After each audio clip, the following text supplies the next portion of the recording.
അസ്സലാമു അലൈക്കും. ചരിത്രത്തിൽ അത്ഭുതങ്ങൾ ഉണ്ടായ ദിവസമാണ് മുഹറം 10. പ്രതിസന്ധികൾക്ക് പരിഹാരമുണ്ടാകുന്ന ദിവസം. അള്ളാഹു ഒരുപാട് ജനങ്ങൾക്ക് തൗബ കൊടുത്ത ദിവസമാണ് മുഹറം 10. ഇനി ഒരുപാട് ജനങ്ങൾക്ക് ഖിയാമത്ത് നാൾ വരെ തൗബ കൊടുക്കാനിരിക്കുന്ന ദിവസവുമാണ് മുഹറം 10. സ്വർഗം, നരകം, കലം, അർഷ്, ലൗഹുൽ മഹ്ഫൂദ് തുടങ്ങിയവയെല്ലാം സൃഷ്ടിക്കപ്പെട്ടതും മുഹറം 10-നാണ്. അതുകൊണ്ട് നാം മുഹറം 10-ന്റെ അന്ന് ആത്മാർത്ഥമായി തൗബ ചെയ്യണം. റബ്ബിനോട് ഇസ്തിഗ്ഫാർ ചോദിച്ച് തൗബ ചെയ്യണം. ആ തൗബ കിട്ടുവാൻ വേണ്ടി നിങ്ങൾ രാത്രിയിലും പകലിലും 111 തവണ അസ്തഗ്ഫിറുല്ലാഹൽ അലീം, അസ്തഗ്ഫിറുല്ലാഹൽ അലീം എന്ന് ഇസ്തിഗ്ഫാറിനെ ചോദിക്കുക. പിന്നെ നമ്മുടെ ദറജ ഉയർത്താനായി റബ്ബിനോട് തേടേണ്ട ദിവസത്തിൽ ഏറ്റവും ശ്രേഷ്ഠമായ ദിവസമാണ് മുഹറം 10.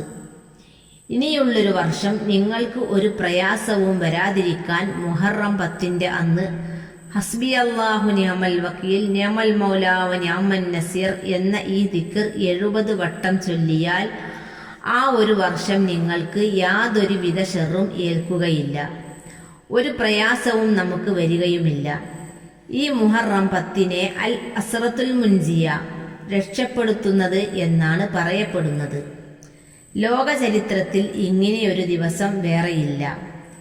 ഇബ്രാഹിം നബി അലൈഹിസ്സലാത്തു വസ്സലാം ജനിച്ചത് മുഹറം 10-നായിരുന്നു.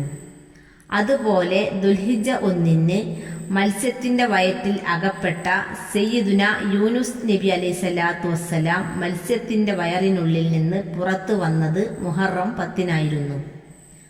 309 വർഷം ദീർഘമായ നിദ്ര കൊണ്ട് അള്ളാഹു പ്രത്യേകമായിട്ട് കാവലേർപ്പെടുത്തി അസ്ഹാബുൽ കഹ്ഫിന്. കൊല്ലത്തിൽ അവർ ഉറക്കത്തിലായിരിക്കെ തന്നെ അങ്ങുമിങ്ങും അവരെ നീക്കിക്കിടത്തിയിരുന്നു. അത് സംഭവിച്ചിരുന്നത് മുഹറം 10-നായിരുന്നു. പ്രപഞ്ചത്തിലേക്ക് ആദ്യമായിട്ട് മഴ പെയ്തത്, അനുഗ്രഹമാകുന്ന മഴത്തുള്ളി കൊണ്ട് ഭൂമി അനുഗ്രഹിക്കപ്പെട്ടത് പരിശുദ്ധമായ മുഹറം 10-നായിരുന്നു.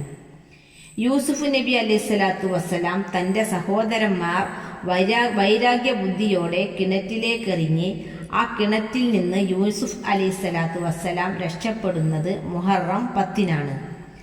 മകനെ ഓർത്ത് കരഞ്ഞ് കരഞ്ഞ് കണ്ണിന്റെ കാഴ്ച നഷ്ടപ്പെട്ട യൂസുഫ് നബി അലൈഹിസ്സലാത്തു വസ്സലാമിന്റെ പിതാവ് യഹ്കൂബ് നബി അലൈഹിസ്സലാമിന് കാഴ്ച കിട്ടുന്നതും മുഹറം 10-നാണ്. എണ്ണിയാലൊടുങ്ങാത്ത ചരിത്രത്തിന്റെ അത്ഭുതങ്ങൾ നടന്ന ഒരു ദിവസമാണ് മുഹറം 10 എന്ന് നമ്മൾ മനസ്സിലാക്കുക.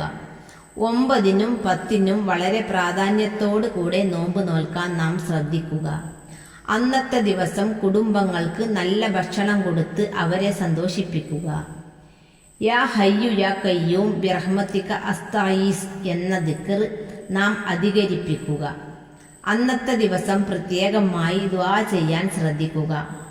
അന്നത്തെ ദിവസം ആയത്തുൽ കുർസിയും ആമനർ റസൂൽ ഇത് രണ്ടും ഓതിയാൽ അള്ളാഹു അവനെ പ്രത്യേകമായിട്ട് സഹായിക്കുന്നതാണ്.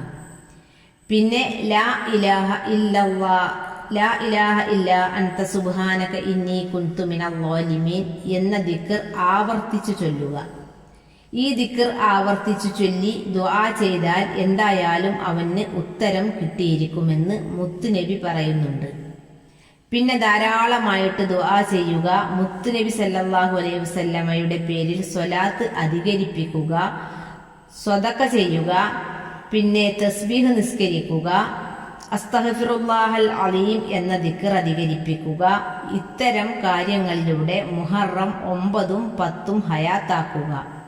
അല്ലാഹു തആല നമുക്ക് ഒരുപാട് ഹൈറായ കാര്യങ്ങൾ ചെയ്യാൻ തൗഫീഖ് നൽകി അനുഗ്രഹിക്കട്ടെ. ആമീൻ യാ റബ്ബൽ ആലമീൻ.